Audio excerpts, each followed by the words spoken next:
Welcome to Love and Lattes, the podcast designed for women who are ready to stop settling and start living a life full of authentic love, confidence, and real connection.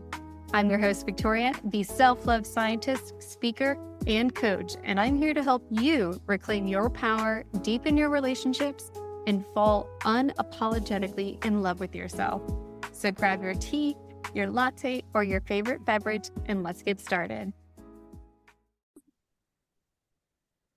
Has your sparkle gone away and you're just living through the notions?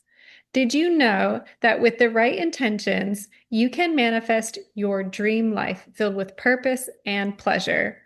Well, my loves, in today's episode of Love and Lattes, I get to sit and talk with Amanda Reece, the founder of Amandafesting.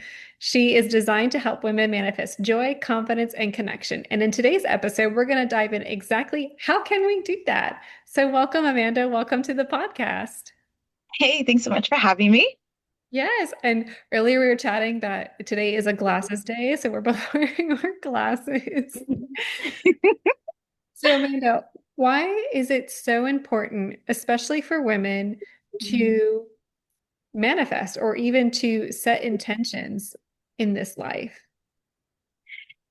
So one of the things that I kind of walk through in my own journey and what I've walked through supporting like so many other gals out there is this whole framework that I have that's called aim and align. And it is so important because there's so many parts that happen when you start manifesting and what you're calling into your life. And so it's helpful to just have a little bit of a structure when you're going through that. And so aim and align is a walkthrough, and it's on my website. You can just see what those kind of steps are without even getting into all of the details of it. But aim really starts with aspiring for something, and then it moves into that attention place. And that's when manifesting starts to happen. So that's the aim part of it. And is allowing and noticing and dedicating yourself to that journey. And then moving right into the align part of it, that's when you're focusing on that awareness piece. You're focusing on the liaising piece about who you're surrounding yourself with. You're focusing on that integration piece, that gratitude piece, and then it's all that boils down to nurturing. And so these are all parts of our lives when we're going through something. You can see which parts of that aim and align kind of pop up for you and what's going on for you, whether you're moving through a really tough part in your life, some sort of crisis that's happening, that has you on the bathroom floor, can't get up, in bed, that all you can kind of do back and forth with the wellness stuff. So it's just like, what's happening to me right now? Do I need to be noticing something? Am I integrating something that's going on with my nervous system? All of those things, right? If you're feeling the vibrations and the joy, and I know you and I talked a little bit about joy and we're calling that stuff into our lives, like, can we really get curious about that gratitude piece of it and how to nurture that joy that's going on in our lives? So it gets really beautiful when we're thinking about all of the shifts that we make in our lives and our transitions and those seasons of ourselves, that we can just get really curious about which part it is that we're aiming and aligning with to bring and attract more things into our life that we're just settling into with that whole manifesting piece. So that's why it's really important to just set intentions and thinking about how we're manifesting and what we're putting out there and bringing into our lives, or just getting really curious about what's happening for ourselves too as we go through the life things. Oh, absolutely. And I really appreciate you saying and using the word curious, not Yeah. just what lies in front and like to the future of what it is you want to create and experience. And it's also noticing what's happening now. Like you use you made the comment like laying on the bathroom floor, been there. Yeah. In Right. my personal, like way back before I went through my separation, I remember just thinking, I was like, God, I know I've been here before and recognizing that pattern, but knowing that the things I really wanted to experience and create were just like that down that path if I were to open up and be curious about it. So let's say, our listeners are hearing what we're saying and they're like, okay, well, I want to manifest and create this, but I'm scared, or there's a fear, or maybe they're acting out of survival. How can we do it where they can allow themselves to dream and know that it is possible versus, acting out of like something that they just have to do? So I actually I met up with a friend. Her and I met on a networking channel a couple of years ago, and we had a great chat at a coffee shop recently. And as she was leaving, she was walking. She had another question. She um, just sent me a quick voice note, and she's like, "Amanda, I have a question." She's like, how did you get through the fear?" And so, with you highlighting that there, how did you get through that fear? And I actually made a recent post about this because I don't think I ever, even in my journey, ever got over the fear things. In fact, it was actually just leaning into which fear I could or could not live without. And so when I think about that, like, and I go through this post and I talk about the what ifs, like, well, if I do this, then this is scary. If I do this, this is also scary. But which one is scarier and which one can I actually move through or which one is not? So, for example, years ago, it's probably been about 6 or 7 years now that I made the choice to stop smoking. And that's a big thing that comes up for a lot of people with smoking or substance use and mishealth and all of those kind of things. It's like, how do you make that decision to stop? Well, smoking, like a lot of things were going off my body, all of those things. But the thought that was scarier to me was being a smoker for the rest of my life. Hmm. And so I was like, how? So I've got to move. This is scary to change. It's so scary, but I've got to do this because the either side of that is scarier to be that smoker for the rest of my life, to be in that disease state of addictive behavior the rest of my life. How do I shift out of this? How do I change? It happened with enmeshed family dynamics as well. Like, how is it like that I walk away from a family and or how is it that I stay in this environment? And I remember very clearly when I was back and forth about it, I was like, I called a therapist and I said, I need your help. I need to walk away from my family of origin. I don't know how to do this. And I'm terrified, but I need your help to do this. And we worked for months on a plan on how I could safely exit. And and transition out and focus because the boundaries and all the stuff that I'd done with a previous therapist weren't working, weren't doing those things. The same thing with cancer. When I went through my cancer journey, cancer was the scariest fucking thing I have ever been through. The scariest, hands down. But like the thoughts of like I could leave, I could do this, like it's time to like graduate to another, it's time to leave Earth and what's going to happen. I have no idea. We don't know. And that was very terrifying to lean into, but it was also like terrifying. The other side of that was like, okay, well, I do want a hysterectomy. I want my uterus out, and I've wanted this for a very long time. So this is going to be really scary, but I'm going to go through this journey of what it looks like to get this hysterectomy and what life looks like. And that turned out like cancer turned out to be the very best thing that ever happened to me because it gifted me this entire new life that I'm living now. And so, like, leaning into that fear, I think is like really, really important for us as we navigate life to be like, well, what is it that we want for ourselves? And it is going to be scary. It is going to be uncomfortable to go through those things. But what's the alternative? And what does that look like for the scare and the fear and all of those things? So which one, is actually less scary, but scarier, if that makes sense. So it's it's choice. Like it really, really comes down to these choices that we can have for ourselves and just that awareness piece when I always go back to aim and align and tie it into one of those things. And so awareness, that visualization that I have is a mask, right? And what can we get curious about with ourselves, what's happening, and what mask do we need to put on to kind of get through that transition, or what mask do we need to take off to get through that transition too?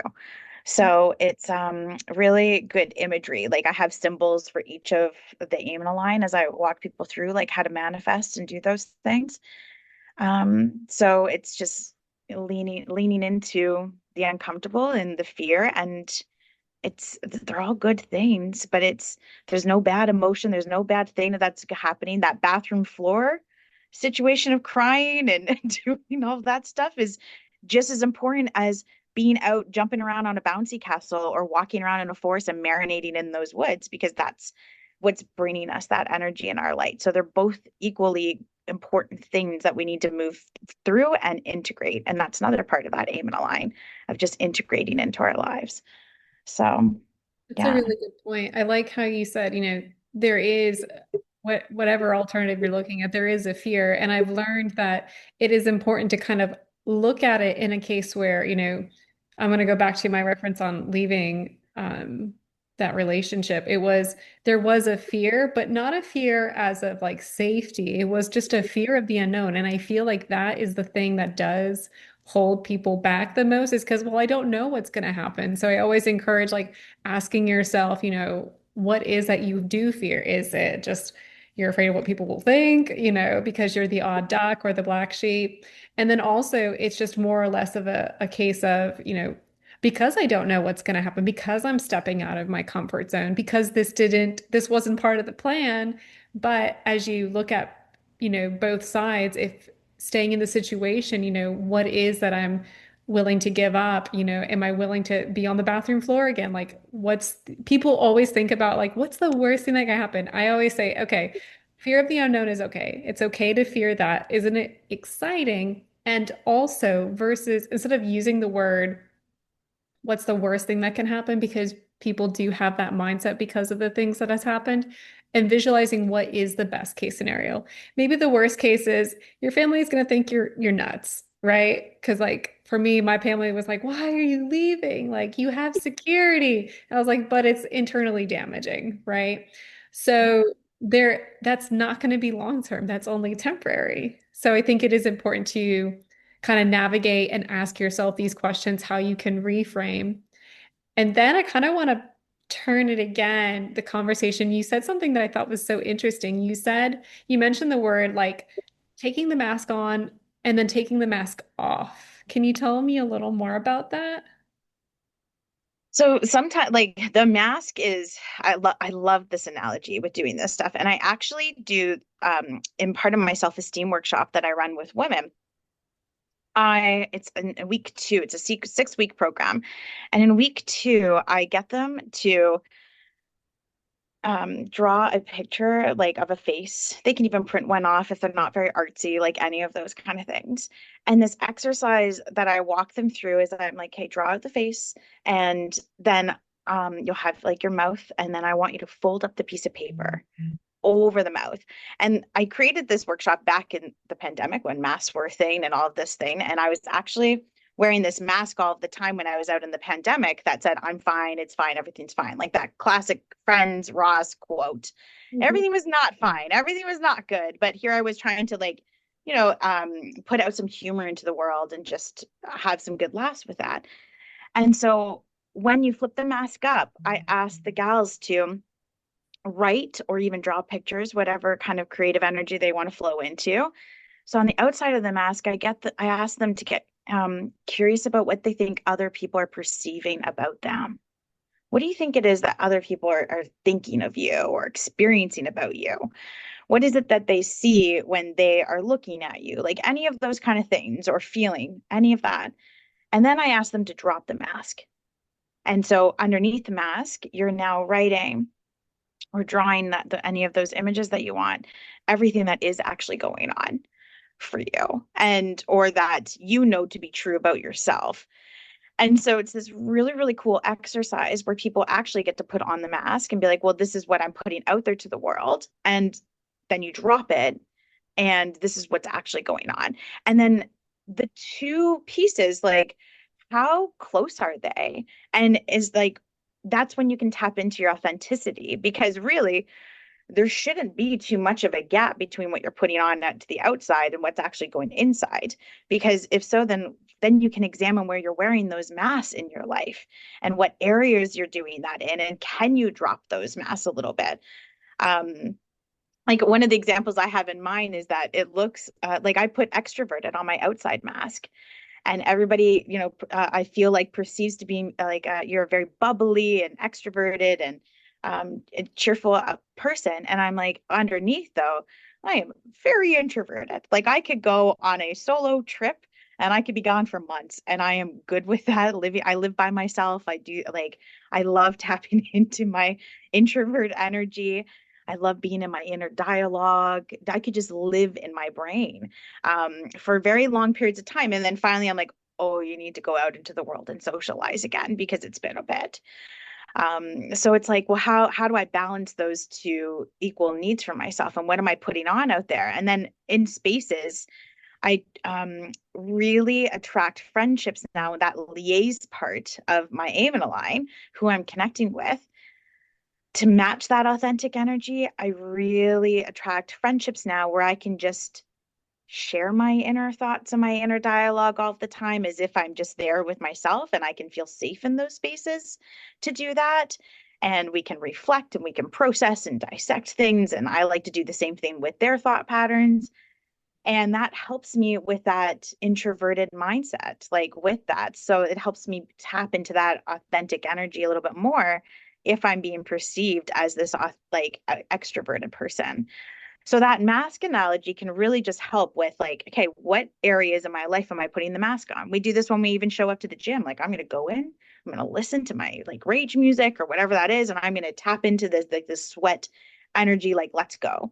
Yeah. That's not who I am when I'm at home, like with my bowl of popcorn and my track pants on or whatever is happening to you, right? So it's just what mask am I putting on out there in corporate world? We're doing that all of the time, even with how we put on our makeup and do things like that kind of stuff is putting on masks too. It's just like, but it's, hey, we're tapping into like how we want to feel and what that, helps us like embody in ourselves, like all of that energy. So we're all just doing things out here, but like what areas of your life can you put the mask on? And what areas in your life can you drop the mask? And if there's things that you're going through in life with the fear stuff, like a transition, like with you, with your separation and talking about, well, I'm not feeling good and regulated. This is not good for my inside, even though, yeah, sure, financially, like that kind of wellness might be set up and that kind of security or those things. But my inside wellness is not good. And so that mask of like, I can be uncomfortable for a bit to transition out of this is what can help you flow into that. So it's like almost putting on your superhero cape. Like, what are you doing? Like, or what cape are you putting on? Right? Like, if you put on a cape, when Batman goes put on his Batman suit, he's in like crime stopping and doing all that stuff. So, what mask are you putting on to help you with that? Spider-Man, all these Wonder Woman, all these like, these superheroes do that kind of energy too. So, like, we can also do that. I remember even an episode in Grey's Anatomy. Uh, uh, oh, who was it? It was Derek's sibling. She's a brain surgeon too, but they used to go and do like the superhero stage right before surgery. I don't know if you ever watch Grey's, but to do that, that's what they used to do, go and do superhero. So they were putting on even a mask before they would go into surgery. Like, I can do this. I am this superhero person that can tap into this kind of energy. So when you have like a framework to kind of work with for these transitions that you're going through, it might help a little bit as you're getting through some of these like fearful, sticky things in life, and you can just tap into what mask energy you need right at that point. So it's pretty cool to use. That is a Hmm. really cool analogy. Unfortunately, I am not one with the Grey's Anatomy. However, That's okay. I do know who Derek is. Yeah, I was just like, Other than that, I'm gonna remember it later. And I don't even watch Grey's Anatomy or TV or things like that so much more, because it was a life that I could do before. That's all I could do before when I lived a very sedentary, painful lifestyle. I was right into the TV shows and the movies, and I still remember a lot of those episodes, and that was my whole world for so long. I've left that world. I hope those actors and everybody's still doing really great, but I've left it, and that's not something that's really in my life anymore. Is because of all the transitioning and I've done, and the mask that I've had to put on and take off as I've done that transitioning. So yeah, it is pretty cool. But yeah, there's some good things that they do on Shonda Rhimes is pretty brilliant on the Grey's Anatomy stuff. The cliffhangers that she used to leave us with on the summers, like I used to warn people when they started watching Grey's Anatomy, I was like, give yourself like time to recover between those season finales. We had a whole summer off. And that like to recover from what Shonda would do to us. And then we would watch it again. Like, and then we had time to watch it in September. But I was like, if you're just binge watching this is like I'm checking in on your mental health right now, because she puts us through a lot. So yeah. But I think that show is still going too. It is. Yeah. Yeah. I mean, go girl, Shonda, if you're listening, please Yes, give us a shout exactly. out. Um, so you've shared some really powerful stories of like the things that you have experienced, and then these amazing analogies in which you can, navigate and grow and, like we talked about at the beginning, getting your sparkle back, and you're stepping into such a wonderful and inspiring role. For those who are listening, how can they start to get their sparkle back? Let's say they're in the midst of like a transition or they're navigating these fears and they're like, I want to feel like myself again. I want to sparkle again, but I don't know. In the moment, it feels like it's never coming back, and it Yeah. will. So, what would you say to those who are in that right now? You probably won't feel like yourself again, is what I will say. It's because that self that you might have known before, that person that you were in that self, that was who you were then. And so I hear a lot out there with people saying, oh, I need to just come back to myself, do these things. But I actually look at it from that different perspective of like, who are we growing into ourselves? Like, what is going to help us with that comfort and safety to help us regulate into our new selves that we're doing into that new season of ourselves? So when people are going through even friends and they're going through really shitty, horrible things that are happening in their life with a separation, for instance, like health things, any of that stuff that's kind of a job termination, any of that stuff that's happening, that's going to shift them. I hear those things out and I listen, and and then I'll often say to them, or even like the clients that come into these workshops, this is going to be really uncomfortable and this is not going to feel good to go through any of this stuff that you're doing. We are not sugarcoating any of that. But it's almost like I'm excited for them that they're going through this shit, because I'm like, the other side of this, if you choose to keep working on yourself, if you choose to keep getting curious, if you choose to keep thinking about different perspectives and your self-awareness and what this is all meaning and digging into those layers, I am telling you is worth it. And you're going to come out on the other side of this feeling like the person that you want to become and do those things and living that energy. There's no going back. You can't go back. You can just literally go forward. And what things and what support systems around you can help you as you go through that. But if you choose to look at it as, that that woe is me, and get into that sinking that energy and doing that stuff, it's going to take you a lot longer to shift and get off that loop that's happening for you, to move you into the next stage that's going to start feeling good with that sparkle and that joy and just that vibration that's happening, that you want your body to feel in, that feels good as it regulates in. But it takes a while for your body to feel safe as you're getting into that stuff, and it never stops. Like that's um, it's something that I keep having conversations with about the healing and that getting curious. It does never stop. Like it's a lifelong thing, and so you're always just becoming that next person of you. And one thing I encourage people to do is, I really believe that like furniture and energy and all sorts of like spaces have meaning and they carry energy. Go and find spots that where you were before, and go and sit with that person and just reflect. So if there's like maybe there's a hike that you used to go on before when you were in that life doing something else, go to that spot, maybe if that feels comfortable and regulated, and just or even go from a different angle to look at it or do those things, and just have that bird's eye view of where you were and who you're becoming now. I often do that with my couch in my living room. I haven't gotten rid of it. That's the couch I spent a decade on, with all the pain in my life, the sedentary, the non-movement. I will go and sit on that couch sometimes, and I'll sit with that girl, and I'll still bring a bowl of popcorn because that's going to help her.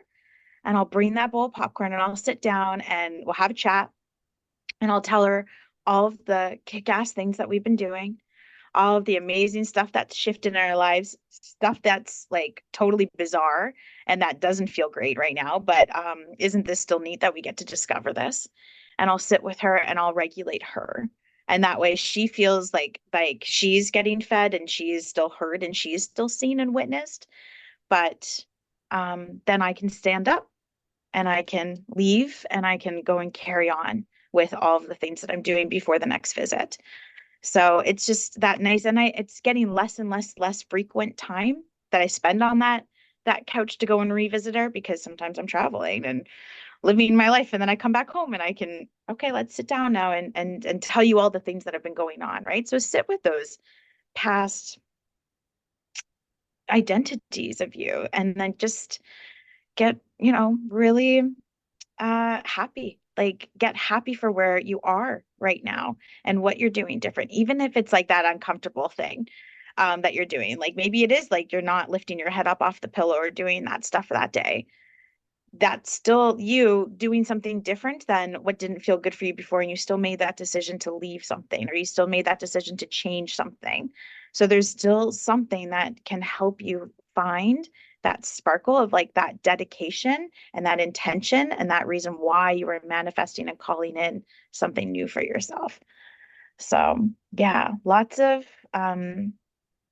really cool things. But that's what I recommend is to just like sit with those past versions with yourself and toot your horn a little bit, of like where you have been and what you've done for yourself, because at one point you wanted that shift or you wanted that change. So reflect on it. And there's other ways to accomplish that too, right? When I talk with other coaches or other friends, like a lot of people get into journaling. And they really love just connecting with themselves and journaling that out and speaking about it. Other people practice gratitude and that's part of aim align too, but they practice like daily gratitude and how where that comes from and what's shifted, right? So that's what's going to help them shift and regulate who they are right now as they're becoming into their new, like what they want to be that feels good for them and who they are and how they are perceiving themselves, which is when I think of that when that mask is dropped, right? And that all just kind of ties into that aim and align framework. Amazing. Mhm. And I really appreciate you sharing that. I think you you reflected on some things that are very powerful. And in my personal and professional experience, I have seen that we tend to identify ourselves in certain situations or relationships. So when the time comes to break free and move forward, you are losing that identity. I myself lost that identity of a woman in that divorce. And so moving forward, I was like, I will never be the same again. And yet, I get to cultivate and grow and become someone new. It's like a canvas. And it sounds interesting, hear me out, but I have snakes tattooed on my body. And Yep. snakes actually Hmm. go through this process of skinning. Like they shed their skins. And Yeah. at one point, the skin is so far up on their eyes they can't see. But it's, the whole analogy of like they're in this like vulnerable state. Like the new skin is shiny, it's tender, they are more prone to predators, but they still thrive. And so I think it's interesting for us to recognize that, yes, you did make a really good point that you're not going back. You get to move forward with this bare canvas. And, I lost my train of thought. Oh no.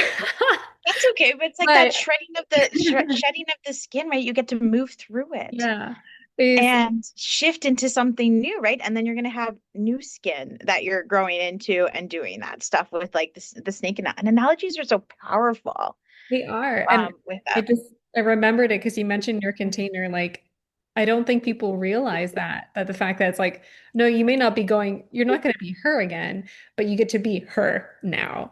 And I Yeah. remember I do one-on-one sessions. I don't do workshops most days, but I remember one of the feedbacks I got from my client. She was like, people need to know that they're going to learn more about them than they've ever known before when you choose to do the work, when you do turn yourselves in and inward and look at these things that have attached themselves, whether it's defining your worth or these fears that are hooking onto you.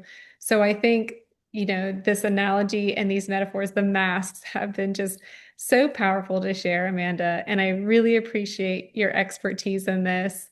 And for everyone listening, please go back and re-listen to the mask analogy, but also like just recognizing and taking notice of, what is happening around you, what needs to change, what, that gap on how you show up, maybe it's on social media and you're showing up as this happy, all put together, but then at home behind closed doors, what's really happening? And Mhm. take note of that and note it with grace and absolute love. And let's take some action, you know? And so, Amanda, thank you so much for being on Love and Lattes. It has been so much fun speaking with you and hearing your powerful stories. And I'm so excited to see you continue holding these containers for women. And I really do think that this was a very potent episode. So thank you again. You're very, very welcome. Thank you for having me.